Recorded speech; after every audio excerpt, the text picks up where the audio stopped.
Hello everyone, my name is Yanis, and in this video I want to talk about grounding. That's right, you heard me right. I said grounding. I know that for many spiritual seekers and light workers out there, the concept or the term grounding is known, is heard, is familiar. And today I want to talk more about this term because I see that despite its familiarity, a lot of people are still ungrounded. A lot of people are avoiding true grounding. And today I want to address what is true grounding and how we can achieve that. So, as I said in the intro, when I look at the grounding, I see that a lot of people are using it in almost in a very esoteric way. And what do I mean by that? People know, for example, how to ground energetically. They know how to visualize or other practices that help them ground. But there is one thing that they miss, and it is they overlook the physical aspect of grounding, the physical aspect of life. And it looks like this: when a certain challenges or obstacles or challenging situations arise in people's lives, instead of addressing them, a lot of the times people prefer to disappear or avoid the situations, because they are perceived as something unwanted, not that important, something that should be over with, something that shouldn't be paid much attention at all, etc. Something along those lines. And when this happens, when such perception occurs, that leads to trap. And this trap is opposite of grounding.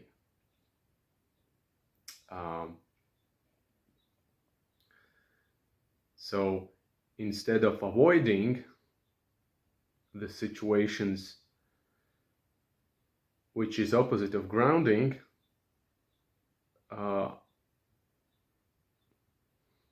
we should connect to the situations and not pushing them away like, no, I don't need it, I don't want to get involved into this. When we push away, that's not grounding. When we address it, that's grounding. When we connect with the situations that come up, no matter how unpleasant they are, uncomfortable, but when we accept them and deal with them, that's grounding. Also, when we address these situations, our inner patterns, limiting patterns, can arise and come up as well. And when we address them as well, that's also grounding.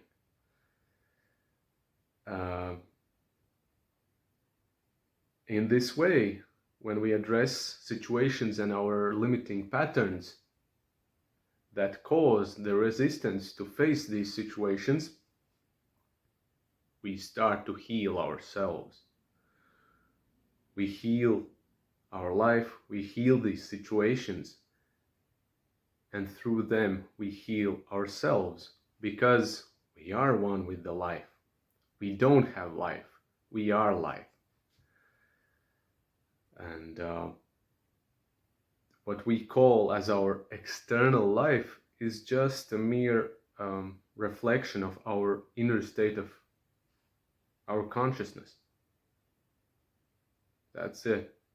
There is no separation, me and life. No.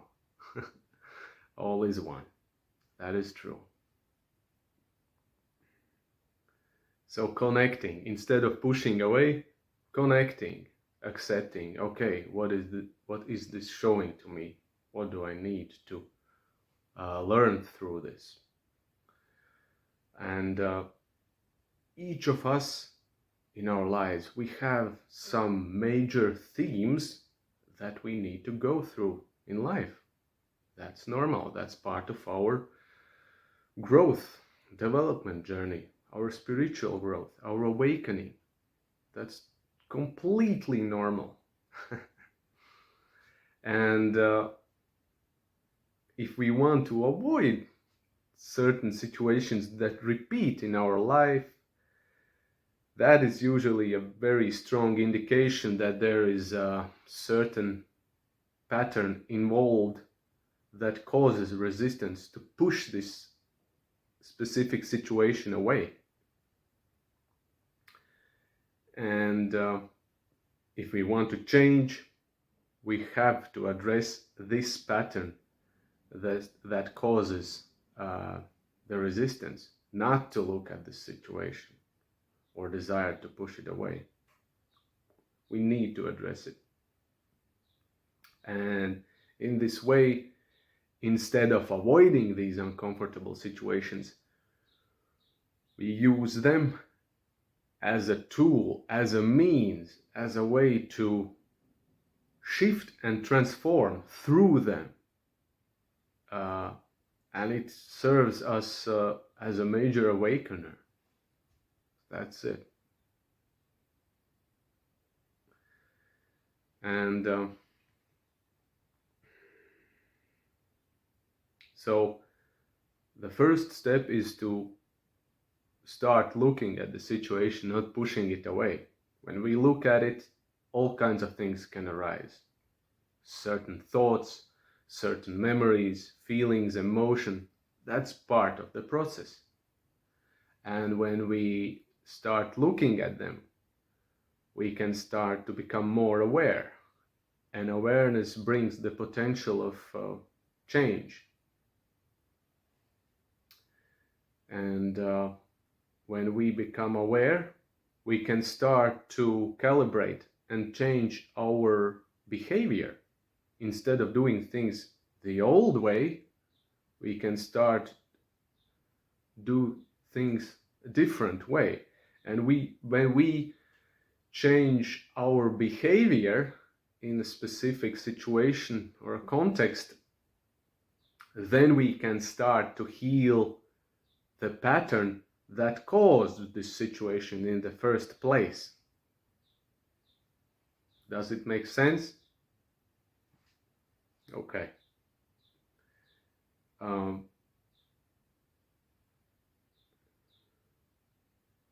So, as I mentioned before, during the process, when we encounter situations and patterns behind them, in our inner limiting patterns that cause them, we will have to deal with our past baggage in forms of memories, feelings, thoughts, beliefs, etc. And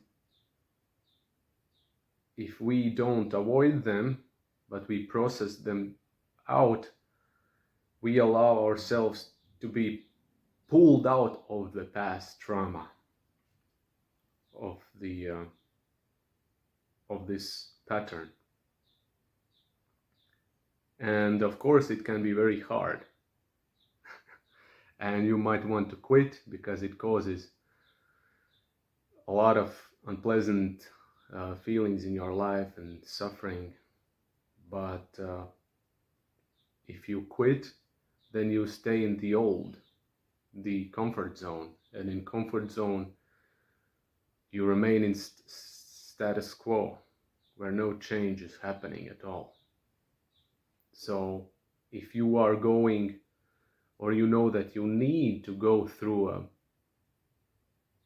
a major life theme, a major process in your life, then it's okay also to seek for support from other people that are qualified to support you. Maybe a coach, maybe a spiritual counselor, or a guide that has experience and understands and gets you well. That can also be part of process, and in many ways it is.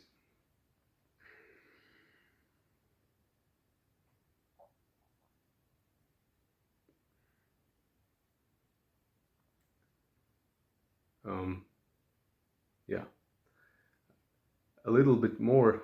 I want to say a few words. So why are so many people ungrounded?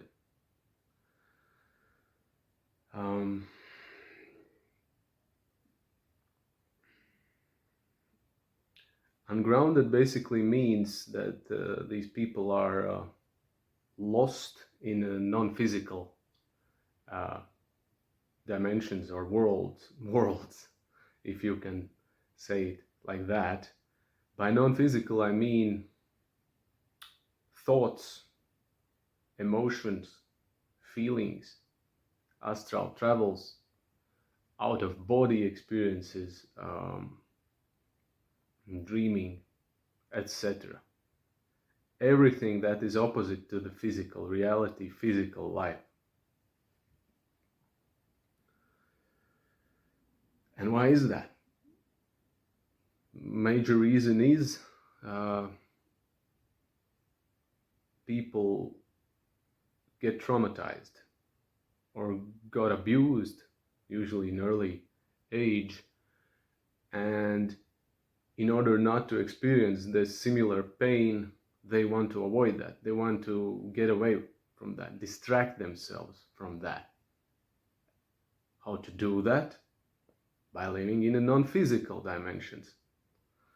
So that is part of the reason.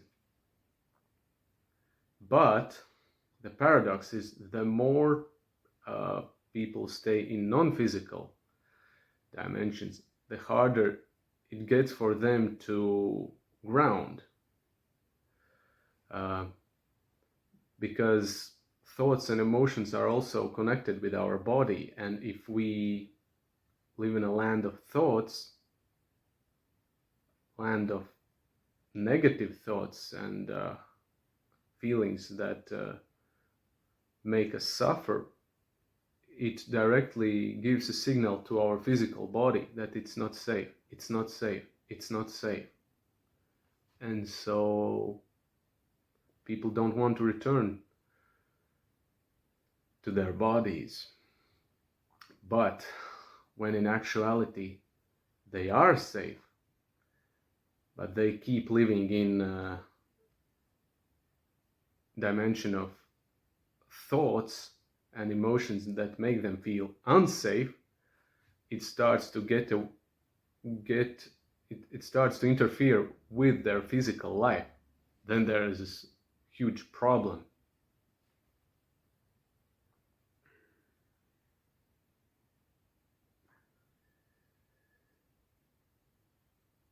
And so in the end, let's wrap up what is grounding. So first of all, Grounding is taking not just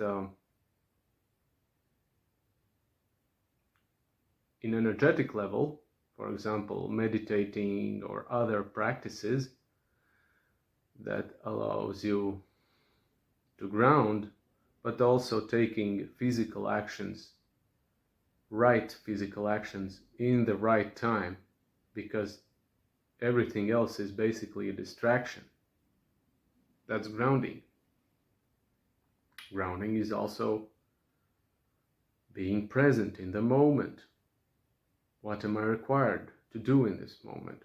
What the situation requires of me, instead of me living in a bundle of thoughts about the situation, about future. So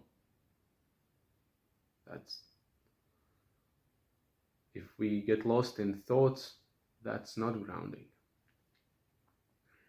What else is grounding? Grounding, of course, is overcoming your own self-limiting patterns. As I mentioned before, when the situation arises and you maybe feel some sort of discomfort and resistance, then pattern is kicking in. And if you can overcome it and heal it, then you ground yourself. If there are some certain obstacles and challenges in your life, and you manage to overcome that, you ground yourself. Grounding also means not allowing yourself to be easily influenced by others, by other people, by other environments. When you learn how to stay in your own frame and set up a powerful boundaries that other people can't break through. Grounding means, of course, being in alignment with your heart's or your soul's purpose in this world, and doing things, doing your life mission that is yours, not doing someone else's vision. That's not grounding. That's running away from your own true identity. So basically, what grounding means is a deep inner work. I hope that this video helped you and clarified for you to see grounding in a more practical, more whole way, not just as